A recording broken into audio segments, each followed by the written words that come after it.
All right. So I know we blasted through some examples of how to pass data into templates. And that could have been like a little bit of a whoa whirlwind. There's a lot going on in there. We went all the way up to structs and using composition and embedding types.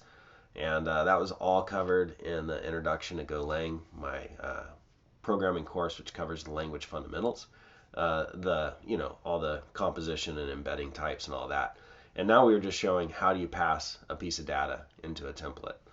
So now I just want to kind of like take a minute, take a video, and just sort of look at how do we understand the documentation about passing in data to templates. And so first thing I just want to look at is package template here. And I like this highlighting thing a lot. But, just highlighted a few things here. I'm not going to read them to you, but you could pause the video maybe and just see what sort of stood out to me. Like, I really like that. And then I really liked this example right here. Like, that's pretty cool. And remember, this gives us a pointer to a template, which we now have parse, which takes a string. And then here we're passing in count, getting count and material, the data. Well, where did that come from? So when we execute our template, we pass in sweaters, and this was sweaters, and it's a type inventory, right? It's a struct, and it has material and count, so we can access it with dot notation. And so that one, it might take a little bit of time for you to sort of like you have to work with it, and that's not uncommon. So if you're kind of like a little bit like, whoa, hold on a second, that's not uncommon. So don't freak out, and just remember to come back to this example right here, pipeline, right? Because this one's pretty straightforward. All we're doing is we're passing in 42. 42 is pretty straightforward, and it just displays right here, right? The dot, the current piece of data. And so I kind of think of the dot in the Unix POSIX kind of world. I think of the dot as current, the current piece, the current directory is what comes to mind for me. And if we look that up, so I put a couple of links here, right? Dot in Unix, and then there's another one, dot in Unix right here. If we look that up, so here's the one on Wikipedia. We see that dot / script file, a relative path pointing to the current directory. So that's what comes to mind for me. So just like the dot there means the current directory, the dot in the templates, right here, means like the current piece of data. And so when we were ranging, right, when we were ranging over a piece of data, so this range right there from there to there, that's kind of a big one. It has an else. Let's go to this one. So ranging from here to the end, as it goes through an iteration, right, the output of that current piece of data becomes the input of that current piece of data, right? So that's pipelining. So we're kind of two things here. The dot being the notation meaning current. That's what I get from it. And so the current data is like that whole slice that we're passing in. That's the current data. And as we range over that, the current data becomes of each iteration of the loop becomes one of the entries in that slice of string, and so then that becomes the current piece of data right there. So the output of this, which is each iteration of the loop, the value at that iteration, becomes the input of that. Okay, so that's the dot, the current piece of data, and there's this concept of pipelining, which is at work there. And so a pipeline, as I mentioned before, is this concept in programming where the output of one process is the input of the other process. And you can also see that here. I gave you a couple of links to that. Pipelines in computers and in Unix, and then pipelines in the standard library. So if you click these links, let's just get rid of those.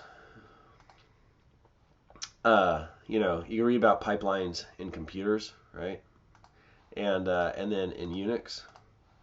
I thought I'd highlighted that page. What about in this page? Usually I like to there we go. Set of data processing elements connected in series where the output of one element is the input of the next one. The Unix system called pipe is a classic example, right? And so the Unix system called pipe is a classic example. And so a set of processes change by their standard stream, so the output of each process, standard out, feeds directly as input to the next one. It's named by analogy to a physical pipeline. So that's pipelines, and you could read a little bit more about them right there. And so in our standard library, if you look at the documentation for text template, and we come back to this, you'll see in here, if you search for pipeline, right, there's a lot over here of mentions of pipeline, like all these yellow, right? So we have all that pipeline stuff right there. And then a little bit more down here. If we were to look at HTML template, and remember everything that's in text template is available in HTML template, and if we search for pipeline, hardly any mentions.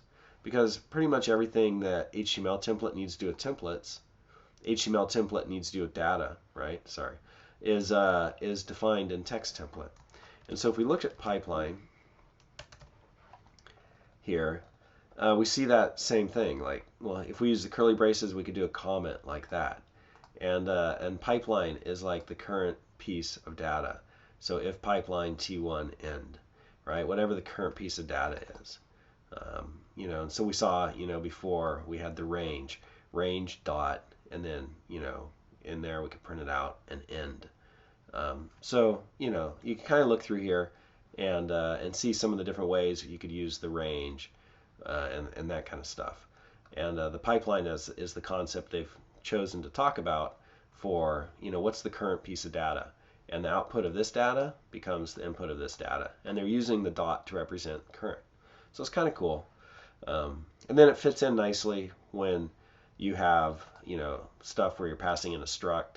And in the struct, you have like dot name and you have dot age, right? So you could use dot notation to access the fields of the struct. So that's a little bit of information about what some of that notation is and what some of that verbiage is and why they use the dot and why they call it pipeline.